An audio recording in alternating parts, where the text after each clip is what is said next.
Selamat pagi anak-anak 4 inovasi dan 4 dimensi Selasa 16 Jun 2020 bab 5 rangkaian dalam teori graf. Kita masuk kepada subtopik subgraf. Okay. Jadi objektif kita nak memahami subgraf dan dalam kriteria kejayaan kita perlu tahu menyatakan ciri-ciri subgraf, yang keduanya menentukan subgraf bagi suatu graf dan seterusnya melukis subgraf. Jadi apa sebenarnya subgraf? Apa sebenarnya subgraf?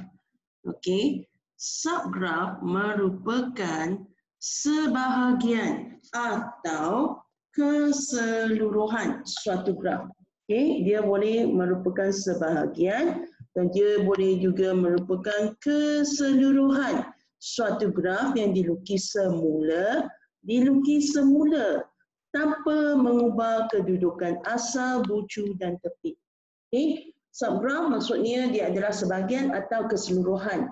Dan bila kita melukis bucu dan tepi, kita tidak boleh mengubah kedudukannya. Okay. Jadi ini ialah simbol subset.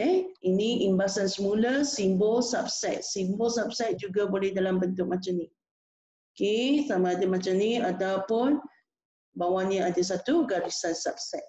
Okey, graf H dikatakan subgraf. Subgraf kalau kita katakan graf H ialah subgraf, apa ciri-cirinya? Okey, ciri yang pertama ialah semua bucu bagi H adalah subset kepada graf G. Okay, maksudnya semua bucu yang ada pada H ada dalam G. Okay, sebab H ialah subgraf. H ialah subgraf. Bila H ialah subgraf, semua yang ada dalam H mesti ada dalam graf G. Okay, dan yang seterusnya, tepi-tepi ialah subset kepada tepi-tepi graf. Maksudnya, semua tepi yang ada dalam H ada dalam G. Okay, semua tepi yang ada dalam H ada dalam G.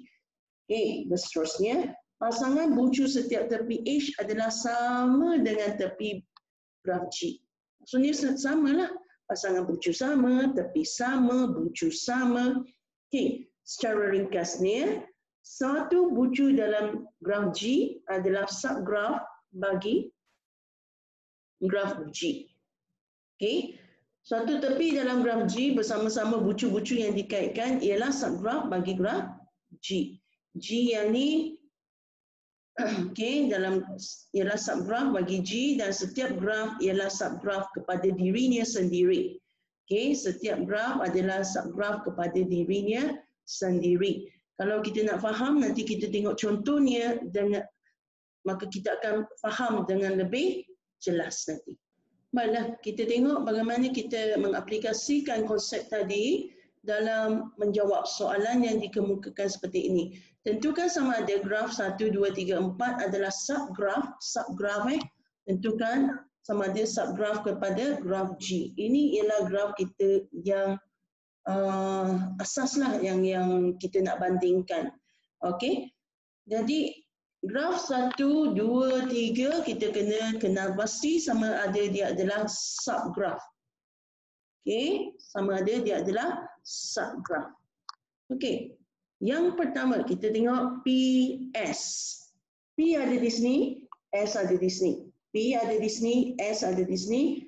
Dia disambungkan dengan I5. Disambungkan dengan tepi I5. Jadi dia merupakan sebahagian daripada graf G, graf asal, graf asal. Jadi graf yang pertama adalah subgraf. Graf yang ini adalah subgraf. Okey, kerana pasangan bucu untuk tepi I5 adalah sama dan kita boleh katakan I5 ni adalah subset kepada graf G. PS ni tepinya adalah P dan S bucu adalah subset pada PQRS. Okey, ini ialah tepi, ini ialah bucu, subset pada yang asal. Okey, yang asalnya ialah PQRS, yang asalnya I1, I2, I3. Maksudnya E5 ada dalam graf G. Bucu P dan S ada dalam graf G yang asal. Okey, jadi kita katakan rajah 1 adalah subgraf. Okey, seterusnya kita tentukan rajah 2. Ini P, ini P. Okey, kita tengok E2. E2 ada di P.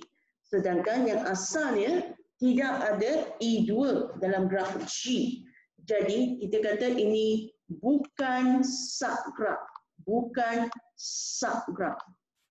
Okey. Kalau kita dah dapat kena pasti satu yang tak sama, dia automatik bukan subgraf.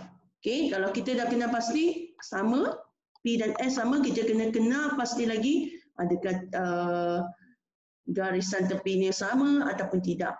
Tetapi oleh kerana kita dah kena pasti E2 di sini tak sama seperti graf asal G, maka secara automatik kita dah boleh buat kesimpulan bukan subgraf kerana kedudukan gelong E2. E2 bukan pada bucu Q. Okey, dia sepatutnya pada bucu Q. Tetapi E2 sekarang pada bucu P. Jadi dia bukan subgraf. Okey, seterusnya kita tengok soalan yang seterusnya, rajah 3. Kita nak tentukan sama ada dia subgraf ataupun tidak kepada graf G. Mula-mula saya tengok P, S. Sini P, sini S, disambungkan dengan tepi E3, asalnya ialah E5. So yang ni tak sama. Bila tak sama, kita dah boleh buat kesimpulan bukan subgraf kerana tepi yang mengaitkan bucu P dan bucu S bukan E3. Kita bagi justifikasi satu saja. Okay, tepi yang mengaitkan bucu P dengan S bukan E3. So secara automatik dia bukan subgraf.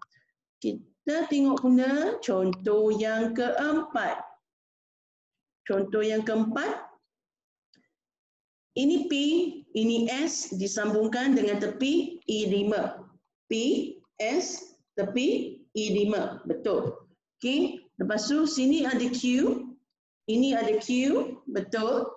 Ini ada E1, E1, E2. Ini E3. So, E3 di situ adalah gelong yang salah. So, dia bukan subgraf. Bukan subgraf. Okay. Bukan subgraf sebab kita dapat kena pasti perbezaannya pada E3 di sini. Ini E2. Okay. Tepi gelong dan tepi yang mengaitkan bucu Q dan bucu R adalah salah. Satu lagi dia kata yang ni. Bucu Q dengan bucu R adalah salah. Tapi kita juga dapat kena pasti gelong di Q adalah salah. Gelong di Q adalah salah. Dan juga tepi yang mengaitkan Q dan R juga adalah salah. So dia bukan subgraf. So senang saja senang saja. Kita mesti kena pasti subgraf. Yang pertamanya kedudukan dia mesti sama, semua bucu kedudukan dia sama, kita tak boleh ubah kedudukannya. Okey. Yang keduanya tepi yang mengaitkan bucunya adalah sama seperti graf asal. Barulah kita boleh kata dia adalah subgraf yang kita nak kena pasti tu. Baiklah, itu saja konsep yang cikgu nak perkenalkan pada hari ini, iaitu subgraf. Okay, subgraf. Jadi latihan hari ini ialah daripada buku teks tingkatan 4, muka surat 142. Praktiskan diri 5.1C. Soalan 1 semua, soalan 2 jawab A dan B sahaja. Yang tiada buku teks bolehlah rujuk soalan di dalam slide ini yang cikgu share dalam Google Classroom dan juga dalam Telegram ataupun WhatsApp. Baiklah, seperti biasa kita akan bincangkan sedikit cara menjawab soalan. Kita tengok soalan 1. Okey, nak menentukan rajah 1. Graf yang diberi ialah graf G. Kita kena bandingkan dengan graf G. Okey, di sini ada 11 gambar rajah. Setiap gambar rajah tu kita kena pasti adakah dia adalah subgraf. Okey, jawapan kita subgraph ataupun bukan subgraph. Itu saja. Okey, kita tulis jawapannya subgraph ataupun bukan subgraph. Okey, bagi pelajar 1, kita tengok E ada di sini. E betul. Oh sorry, P ada di sini. P betul. Dia ada gelung E, 2, gelung E 2. So dia adalah subgraph. Jawapan saya subgraph. Itu saja jawapan saya. Okey. Seterusnya kita tengok Raja 2. R ada di sini. Betul. R ada di sini. Betul. So dia juga adalah subgraph. Subgraph juga boleh terdiri daripada hanya satu bucu saja. Okey, satu bucu saja. Okey, seterusnya kita tengok raja yang ketiga. P ada di sini. P ada di sini, betul? R betul. Q betul. Jadi, tiga-tiga bucu ni ada pada graf G, pada kedudukan yang sama seperti graf G. Jadi jawapannya juga adalah subgraph. Senang kan? Okey. Jadi cikgu dah buat raja 1, 2, 3. Teruskan untuk raja yang lain sehingga raja 11. Okey. Tentukan sama ada dia subgraph. Kalau dia bukan subgraph, okey, kalau dia bukan subgraph, maka kedudukan bucunya akan berlainan. Gelung dan tepi yang menyambungkan dua bucu juga adalah berlainan. Itu antara ciri-ciri bukan subgraph. Contoh, kita tengok nombor 5 lah. Kita tengok nombor 5. Raja 5. Okey, ini P. Saya padam sebelah sini dulu. Okey, sekarang kita buat raja 5. Ini P, ini P. Betul? Ini Q, betul? Ini E4, ini E1. So, yang salahnya tepi dia tak betul. Okey, yang menyambungkan bucu P dengan Q tak betul. Jadi jawapannya bukan subgraph. Senang saja. Jawapan untuk soalan 1 kita hanya jawab subgraph ataupun bukan subgraph. Tolong salin raja dia. Kalau malas nak salin, nak photostat sajalah. Okey, kalau tak, salin saja gambar raja. Dia bukanlah gambar raja yang susah, senang saja gambar rajanya. Okey, sekarang kita lihat soalan nombor 2, A dan B. Kita lihat soalan A dan B. Soalan nombor 2, nak kita lukis 5 subgraf bagi raja graf-graf yang diberikan. Senang saja. Tak semestinya jawapan cikgu tu sama dengan jawapan anda semua. Okey, kita kena ingat, nak melukis subgraf, yang pertamanya bucu mesti pada kedudukan yang betul. Begitu juga sisi yang menyambungkan dua bucu tu. Okey, subgraf yang pertama. Saya buat subgraf yang pertama, saya sekadar letak P saja. Ini juga adalah subgraf. Okey, saya letak P saja. Okey.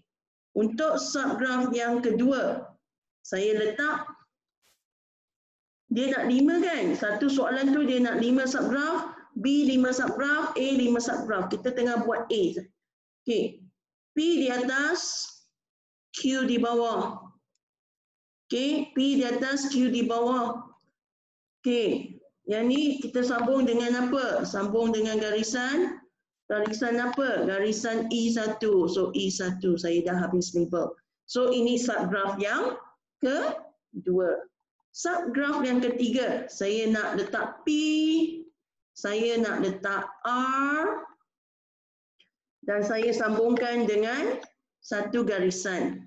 Okey, garisan ini tepinya ialah E3. So saya tandakan E3. So saya dah ada 1, 2, 3 subgraf. Okey, sekarang cikgu nak tanya. Kalau saya tak label ini R, saya nak label Q. Boleh ataupun tidak? Boleh ataupun tidak? Adakah jawapan saya akan betul? Salah, salah besar. Sebab Q bukan pada kedudukan di sini. Q ada kedudukan di sini. Satu kedudukan dah salah. Okey, satu kedudukannya dah salah. Okey. Jadi kita tak boleh label macam tu. Kita tak boleh label suka-suka hati Q di sini. Ini ialah kedudukan R. Jadi dia mesti R. Disambungkan dengan satu garis tapi dia E3. Okey. Jadi ini ialah E3. Jadi labelkan E3. Yang keempatnya buatlah sendiri. Yang kelimanya buatlah sendiri. Okey. Teruskan sehingga dapat 5 subgraf bagi soalan A. Lepas tu buat pula untuk soalan B. Ini 5 subgraf lagi. Senang saja tahu. Lukis apa saja asalkan dia sama seperti yang asal, sebahagian atau keseluruhan. Jadi kita ada banyak subgraf daripada graf asal sebenarnya. Jadi tugasan anak-anak semua lengkapkan 5 subgraf bagi A, 5 subgraf bagi B. Lengkapkan semua sekali. Hari ini senang saja. Jadi itu saja untuk hari ini. Kita belajar subgraf. Okay, subgraf ialah sebahagian atau keseluruhan daripada graf yang asal. Dan kedudukan bucu tepinya mesti sama seperti kedudukan asal graf yang kita lukis. Okay. Jadi selamat belajar, jaga kesihatan dan lengkapkan semua latihan yang telah cikgu berikan. Itu saja untuk hari ini.